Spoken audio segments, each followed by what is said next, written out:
आज हम उस टॉपिक पर चर्चा करेंगे जो कि बहुत इम्पॉर्टेंट है। इम्पॉर्टेंट इसलिए क्योंकि जब मैं ऑटिज्म स्पेक्ट्रम डिसऑर्डर के जो हमारे बच्चे हैं उनके पेरेंट्स से मैं जब भी बातचीत करता हूँ तो मैंने देखा है कि उनके कुछ सवाल बहुत कॉमन हैं। ज़्यादातर पेरेंट्स वो सवाल पूछते हैं। उन सवालों में से एक सवाल है, क्या हम अब अपने बच्चे को GF-CF डाइट दे सकते हैं? अब मोस्ट ऑफ द टाइम मैंने अपनी तरफ से, अपनी समझ से कई बार आंसर करने की कोशिश भी की, लेकिन कहीं ना कहीं मुझे ऐसा लगता था कि क्योंकि मैं इस फील्ड का एक्सपर्ट नहीं हूं तो क्या मैं सही आंसर दे पा रहा हूं या नहीं दे पा रहा हूं। आज उसको थोड़ा करेक्ट करते हैं, उसको थोड़ा और रिफाइन करते हैं, उसकी थोड़ा और ऑथेंटिक इन्फॉर्मेशन लेने की कोशिश करेंगे। क्योंकि आज हमारी टीम में हमारे साथ जो डाइटिशियन हैं, जो एक्सपर्ट हैं, Jasnoor ma'am, she has a post graduation in food and nutrition और वो बच्चों के साथ काफ़ी काम कर रही हैं। तो आज हमारे साथ मैम हैं, मैं इनका स्वागत करना चाहूँगा। Welcome ma'am. Thank you so much sir. और आज के इस टॉपिक पे मैं यही चाहूँगा, क्योंकि ये डाइट से रिलेटेड सवाल है, तो इसमें जो भी हमें जानकारी मिले वो एक एक्सपर्ट की तरफ से मिले। तो हम सीधा अपना सवाल आज का शुरू करते हैं कि मैम, जो हमने देखा है ज़्यादातर एक सवाल इतना कॉमन हो चुका है कि हमने बोला था कि ऑटिज़म है बच्चे को, इसको GF-CF डाइट दे दीजिए। मुझे ऐसा लगता है कि आज की पूरी चर्चा करते वक्त ये सारा का सारा प्रोग्राम आपकी तरफ, आपने इसको जितनी डिटेल में आप हमें समझा सकते हैं, जितनी सिंप्लीफाइड फॉर्म में आप समझा सकते हैं, यकीन मानिए मैं खुद इस टॉपिक को बड़े अच्छे तरीके से आपसे समझना चाहता हूँ। GF-CF होता क्या है, यहीं से शुरू कीजिए। मुझे लगता है कि वही सबसे अच्छी स्टार्ट रहेगी, प्लीज। ठीक, सबसे पहले हम वही बात करते हैं, GF-CF होता क्या है। GF-CF डाइट है gluten free, casein free diet, जिसके अंदर हम क्या करते हैं, जो प्रोटीन है हमारे दोनों ही, ग्लूटेन भी प्रोटीन है, केसीन भी प्रोटीन है, दोनों को अपनी डाइट से हटा देते हैं। उसके लिए हमें क्या समझना पड़ेगा कि किन किन पदार्थों में हमारे कौन कौन सी चीज़ें हैं जिनके अंदर ये चीज़ें पाई जाती हैं। ग्लूटेन जो है वो हमारा प्रोटीन है जो कि वीट, राई, बार्ले, इन 3 चीज़ों में और इनके बाय प्रोडक्ट्स में पाया जाता है, जिनके अंदर भी ये चीज़ें प्रेजेंट होंगी। आपने देखा होगा अक्सर ही पैकेट्स के ऊपर भी लिखा होता है कंटेन्स ग्लूटेन। ठीक है, वो यही है कि इन चीज़ों के अंदर ये वाला प्रोटीन स्पेसिफिक जो है वो ग्लूटेन वाला प्रेजेंट है। ऐसे ही केसीन जो है वो हमारा मिल्क प्रोडक्ट्स का प्रोटीन है। ठीक है, मिल्क एंड मिल्क प्रोडक्ट्स में ये हमारा प्रोटीन पाया जाता है, केसीन। तो GF-CF diet stands for in दोनों प्रोटीन्स को अपनी डाइट से पूरी तरह से एलिमिनेट कर देना। तो GF-CF का मतलब हो गया gluten free, casein free diet, यानी कि डाइट से ग्लूटेन और कैसीन को निकाल देना। हाँ जी। अभी आपने कहा कुछ फूड पैकेट्स के ऊपर लिखा होता है इट्स ग्लूटेन फ्री या इट कंटेन्स ग्लूटेन। क्या ये अच्छा सब्जेक्ट, अच्छा वो है कंपोनेंट है या कोई बुरा कंपोनेंट है? इसको इतना स्पेसिफिकली क्यों लिखा जाता है? देखिए, बात ये है जब हम बात करते हैं ग्लूटेन की, तो अगर तो ये हमारी बॉडी को सूट कर गया, अक्सर 80-90% पॉपुलेशन हम जनरली ग्लूटेन ही खाते हैं, सभी खाते हैं। ठीक है, लेकिन कई चीज़ों में क्या होता है, कई लोगों में ये होता है कि हमारा जो ग्लूटेन है वो एब्जॉर्ब नहीं हो पाता। हमारी बॉडी उसको एज अ प्रोटीन समझने की बजाय एज अ एंटीजन समझती है, मतलब जिससे क्या है हमारी बॉडी के इम्यून रिस्पॉन्सेज जो हैं वो एक्टिवेट हो जाते हैं। ओके, तो उसके कारण क्या है, allergies, gluten allergy, gluten enteropathy, ये इसी के बाय टर्म्स है जो आगे और एक्सप्लेन करते हैं हम। जैसे जैसे हमारी बात होगी हम इनके बारे में और चर्चा करेंगे। ऐसे ही केसीन जो है वो हमारा मिल्क प्रोटीन है, ये लैक्टोज इंटॉलरेंस के साथ बिल्कुल भी रिलेटेड नहीं है। बहुत बार ये होता है कि इस पे भी मैं कुछ मतलब इस पे भी चर्चा करना चाहूंगा कि लैक्टोज इंटॉलरेंस और डेयरी प्रोडक्ट या कैसीन, इस पर भी हम अभी बात करेंगे। बिल्कुल, ये भी आपने मुझे याद दिलाया, ये भी एक बहुत अच्छा एक टॉपिक है। तो जैसे हमने ये कहा कि ग्लूटेन का कुछ लोगों के अंदर इस तरीके की एलर्जी कह लें या कोई दिक्कत कह लें, बट ऑटिज्म में ये इतना ज्यादा वर्ड क्यों यूज किया जा रहा है? देखिए, ऑटिज्म में क्या है, हम देखते हैं कि हमारे जो बच्चे हैं उनके अंदर जो हमारी गट है वो लीकी होती है। सभी में नहीं होती, हम किसी में भी लीकी गट हो सकती है, लेकिन ऑटिज्म के बच्चों में क्या होता है, पाया गया है कि हर 3 में से 2 बच्चे जो हमारे लीकी गट के साथ पैदा होते हैं। उसके कारण क्या है, एब्डोमिनल डिस्कम्फर्ट। कई बार तो ऐसा है कि सिम्टम्स दिखाई भी नहीं देते, लेकिन बच्चे को वो जब खाते हैं ग्लूटेन वाला प्रोडक्ट या केसीन वाला प्रोडक्ट, तो वो उनके मूड बिहेवियर्स, ठीक है, उनके स्टीरियोटिपिकल्स जो है वो बढ़ जाते हैं। अगर आप उसको धीरे धीरे टेपर ऑफ करेंगे तो आप उनके अंदर इंप्रूवमेंट देख पाएंगे। तो ये नहीं है कि ग्लूटेन उनका ऑटिज्म कर रहा है, लेकिन ये है कि उनके सिम्टम्स को बढ़ा रहा है। तो हम सोचते हैं कि अगर कुछ सिम्टम्स जो है वो हमारे गट इश्यूज की वजह से हो रहे हैं तो क्यों ना हम वो चीज़ों को ही एलिमिनेट कर दें डाइट में से। देखिए, इसमें थोड़ा सा ये देखिएगा कि इन सवालों को क्योंकि मैं भी समझना चाह रहा हूँ, और खाली मैं नहीं, मैं on the behalf of my जितने भी ये बच्चों के जो हमारे पेरेंट्स हैं, मैं उनके बिहाफ पर ये सवाल आपसे पूछना चाह रहा हूँ। मैं इसको थोड़ा सा और इसको समझना चाहूँगा। जब मैं यहाँ पर बात कर रहा हूँ कि हर 3 में से 2, ये एक जस्ट एक हमारा एक आइडिया है, कुछ रिसर्च स्टडीज़ हैं, क्योंकि मैंने भी इसको देखने की कोशिश की है। कुछ रिसर्च स्टडीज़ कह रही हैं कि ये इतनी रेशो है, इतनी % लोगों में ये है, कुछ कह रही हैं कि इतनी नहीं है प्रिवलेंस। ऑब्वियसली मैं समझता हूँ कि रिसर्च पेपर्स में थोड़ा बहुत ऊपर नीचे वेरिएशंस होती हैं, बट मुझे ये भी समझना है कि ऐसा क्यों कि ऑटिज्म के बच्चों में ही हम ये कह रहे हैं कि जो लीकी गट जो है वो ज़्यादा होता है, ऐसा क्यों?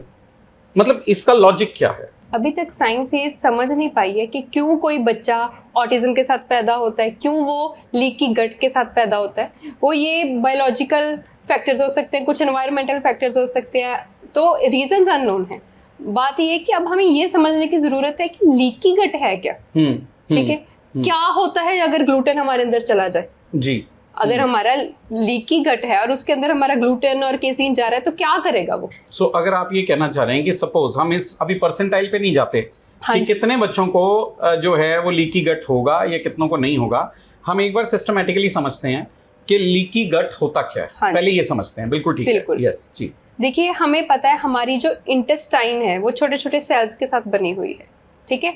वो सेल्स इंटीग्रेट होके ही वो पूरी वॉल बनाते हैं जी। जो हमारे बच्चे होते हैं ऑटिज्म वाले, उनके अंदर जिनके अंदर लीकी गट है, उसके अंदर क्या होता है, जो हमारा इंटेस्टाइनल मेम्ब्रेन जो है उनके अंदर कनेक्शंस जो हैं वो लूज हैं, जिसके कारण क्या होता है, स्पेशली यही 2 प्रोटीन्स ग्लूटेन और केसीन, इनके जो बाय प्रोडक्ट्स है, अमाइनो एसिड्स है, वो पास कर जाते हैं हमारी ब्लड स्ट्रीम में।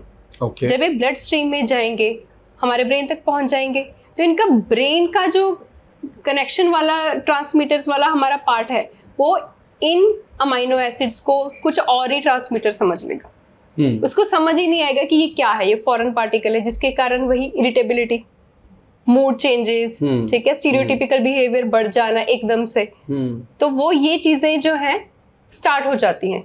अगर है ऑलरेडी हैं तो वो इंक्रीज हो जाती हैं जी। अगर इसके लिए करना क्या है ये बाद में बात करते हैं, जो कि बहुत इंपॉर्टेंट है, लेकिन यहीं पर एक सवाल ये उठता है कि पता कैसे चले कि मेरे बच्चे को लीकी गट है कि नहीं है।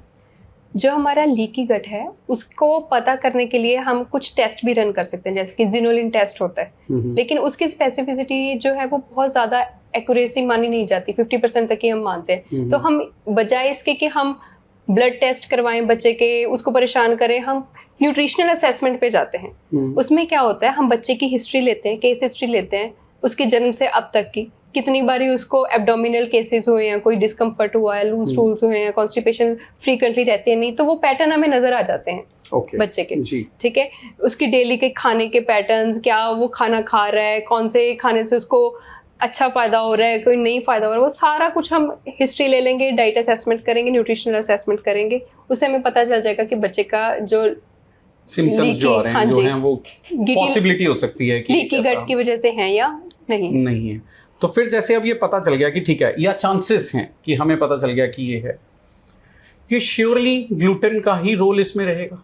फिर ये कैसे, मतलब आप किस तरीके से डाइट को देंगे, हटाएंगे, कैसे चेक, तो इसका क्या प्रोसेस क्या होता है? उसका प्रोसेस ये है कि हमारे बच्चे, हमें पता है पिकी ईटर्स होते हैं, एकदम से हम ये नहीं है कि उसकी डाइट में से सारा ग्लूटेन केसीन निकाल देंगे, हमें एक स्टेप बाय स्टेप चलना पड़ेगा। साथ में क्या करना पड़ेगा, नए फूड्स जो हैं, जो ग्लूटेन फ्री और केसीन फ्री फूड्स हैं, उनको इंट्रोड्यूस करना पड़ेगा ताकि वो उसके लिए अडेप्ट हो सके, ठीक है। ये भी देखना पड़ेगा कि जो हमारा ग्लूटेन और केसीन बहुत मेन प्रोटीन्स है हमारे, देखा जाए तो हम दूध और उसके प्रोडक्ट्स को इंडिया में तो आपको पता है कितना ज्यादा मानते हैं हम, ठीक है। गेहूं हो गया, उसके प्रोडक्ट्स, हमारी किचन में ये 2 प्रोडक्ट्स पाए ही जाते हैं, मेजॉरिटी यही है। तो हमें क्या करना है, उनको धीरे धीरे सब्स्टिट्यूट करना है।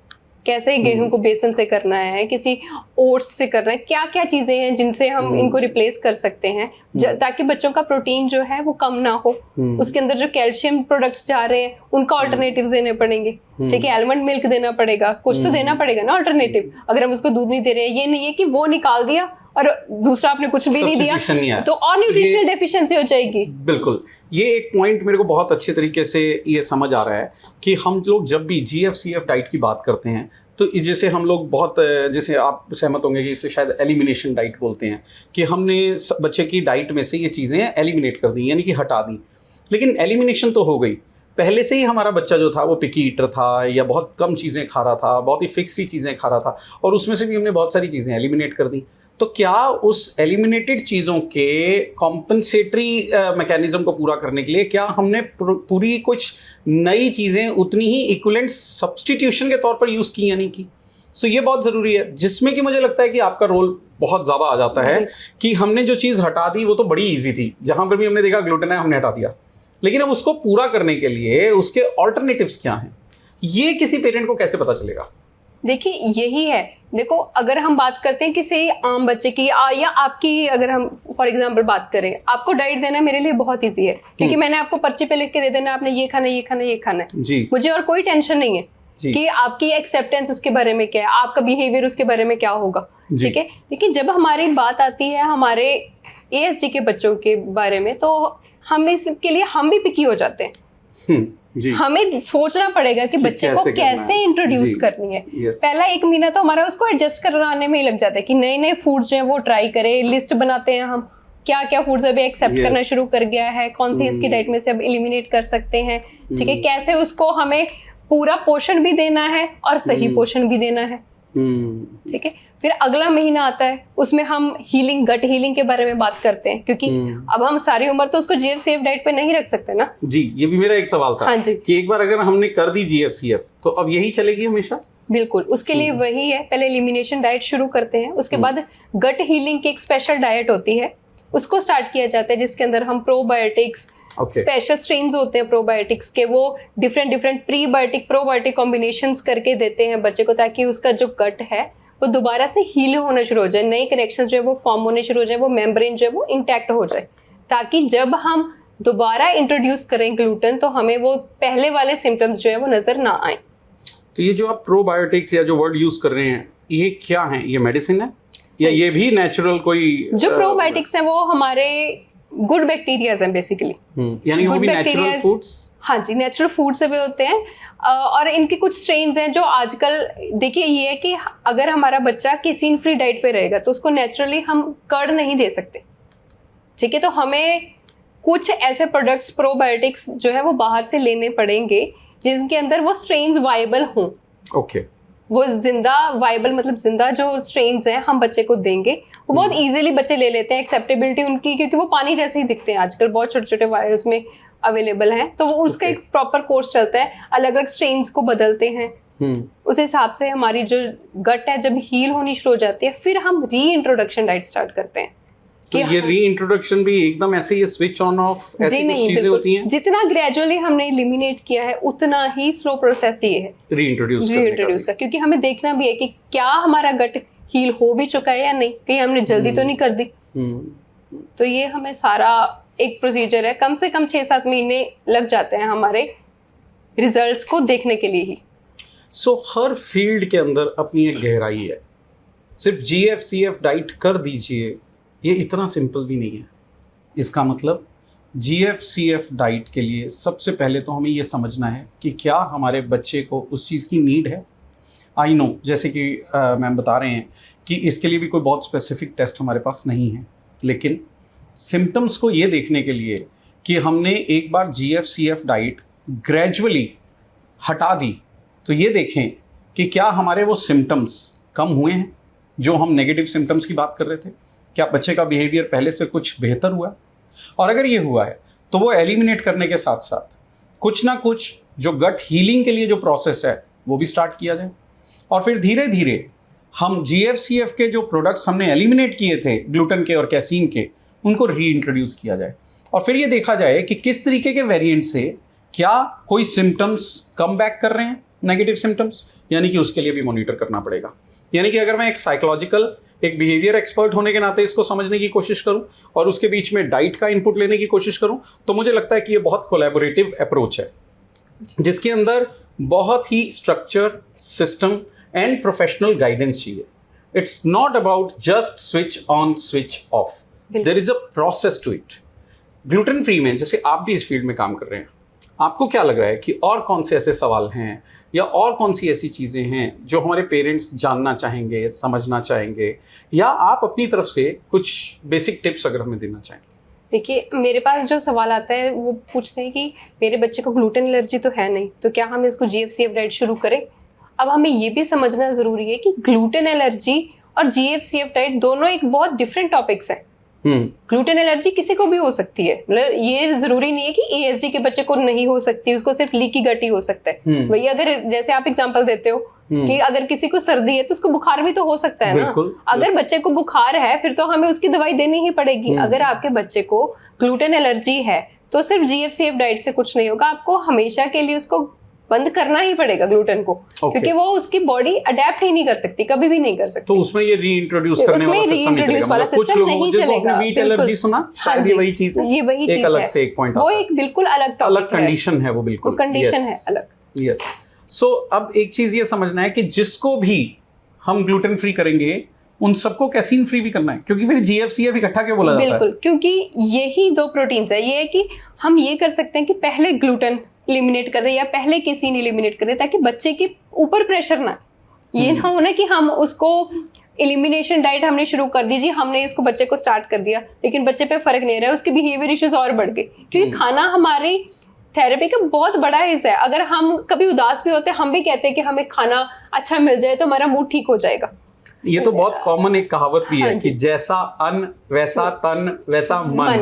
तो ये सब चीजों के ऊपर असर तो आता ही है इस चीज का, बिल्कुल सही। तो ये कि हमें बच्चे के ऊपर इम्पैक्ट होने बिना इसको इंट्रोड्यूस करना है, दूसरे को एलिमिनेट करना है, प्रॉपर सब्स्टिट्यूट करना है कि न्यूट्रिशनल डेफिशिएंसीज ना आए, और खुद के एक्सपेरिमेंट्स नहीं करने हैं। मैं बार बार बोलूंगी ये बात।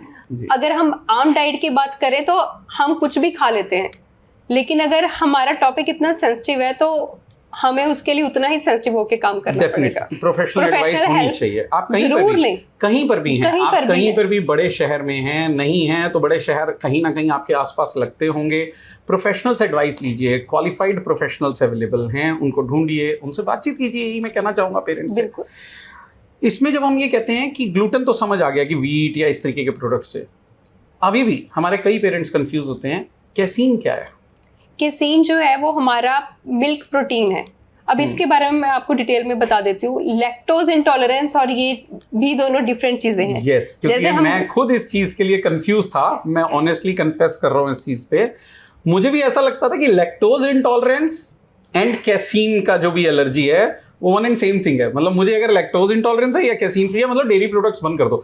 आई was also in the same impression. So उस हिसाब से आप थोड़ा सा ये डाउट क्लियर कीजिए। देखिए, जो लैक्टोज है वो होता है हमारा मिल्क शुगर।